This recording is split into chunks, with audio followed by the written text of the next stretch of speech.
അത് വളരെ അശാസ്ത്രീയമായ രീതിയിലാണ് ഈ നാഷണൽ ഹൈവേയുടെ പ്രവർത്തനം പരിപൂർണമായി നടന്നിട്ടുള്ളത്, പ്രത്യേകിച്ച് മലപ്പുറം ജില്ലയിൽ നമ്മൾ കാണുന്നിടത്തോളം.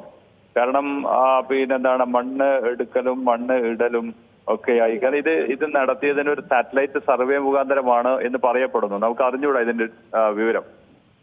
പിന്നെ സാറ്റലൈറ്റ് സർവേ മുഖാന്തരമാണ് എന്ന് പറയപ്പെടുന്നു കേട്ടോ.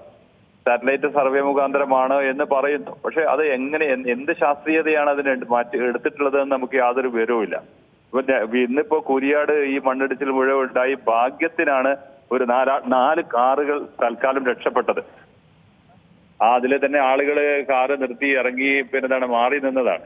അതുകൊണ്ടാണ് അവരുടെ ജീവൻ പോലും രക്ഷപ്പെട്ടത്. അപ്പം അത്ര അശാസ്ത്രീയമാണത്. അദ്ദേഹം ഏകദേശം ഒരു 15 മീറ്റർ ഉയരത്തിൽ ഈ പിന്നെന്താണ് മണ്ണിട്ട് ഉയർത്തിയിട്ടാണ് ഈ റോഡ് അവിടെ ഉണ്ടാക്കിയിട്ടുള്ളത്. അതുപോലെ തന്നെ അതേ വഴിയിൽ തന്നെ പിന്നെ കൂരിയാട് പിന്നെ എന്താണ് കോഴിച്ചന പിന്നെ എന്താണ് വളാഞ്ചേരിയിലെ വട്ടപ്പാറ ഒക്കെ 30-40 മീറ്റർ മണ്ണെടുത്ത് താഴ്ത്തിയിട്ടാണ് റോഡ് കൊണ്ടുപോയിട്ടുള്ളത്. അപ്പൊ എത്ര അശാസ്ത്രീയമാണിത്.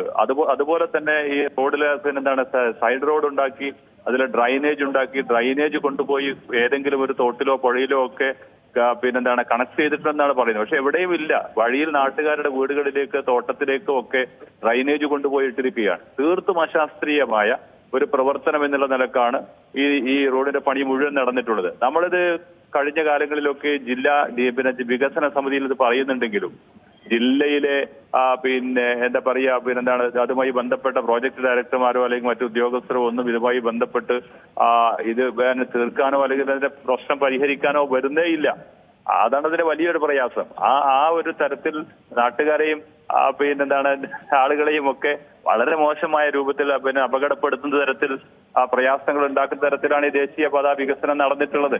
അപ്പൊ അതുകൊണ്ട് തീർത്തും അശാസ്ത്രീയമാണ്. സാറ്റലൈറ്റ് സർവേ നടത്തിയെന്ന് പറയുന്നത് എവിടെ നിന്ന് ആര് നടത്തിയെന്നതിനെ കുറിച്ച് യാതൊരു വിവരവുമില്ല.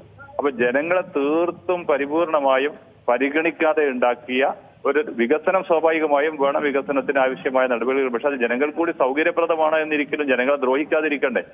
നിങ്ങൾ വന്നോളൂ, ഏത് പ്രതികൾ വന്നാലും മലപ്പുറം ജില്ലയിലെ രാമനാട്ടുകരയിൽ നിന്നും പൊന്നാനി വരെ എത്തുന്നിടത്ത് ഒരു സ്ഥലത്തും എത്രയോ സ്ഥലത്ത് ഇപ്പൊ എന്റെ മണ്ഡലത്തിൽ കോട്ടക്കൽ മണ്ഡലത്തിൽ എത്രയോ സ്ഥലത്ത് ആളുകൾ വളരെയധികം ബുദ്ധിമുട്ടിയിട്ടാണ് നിൽക്കുന്നത്.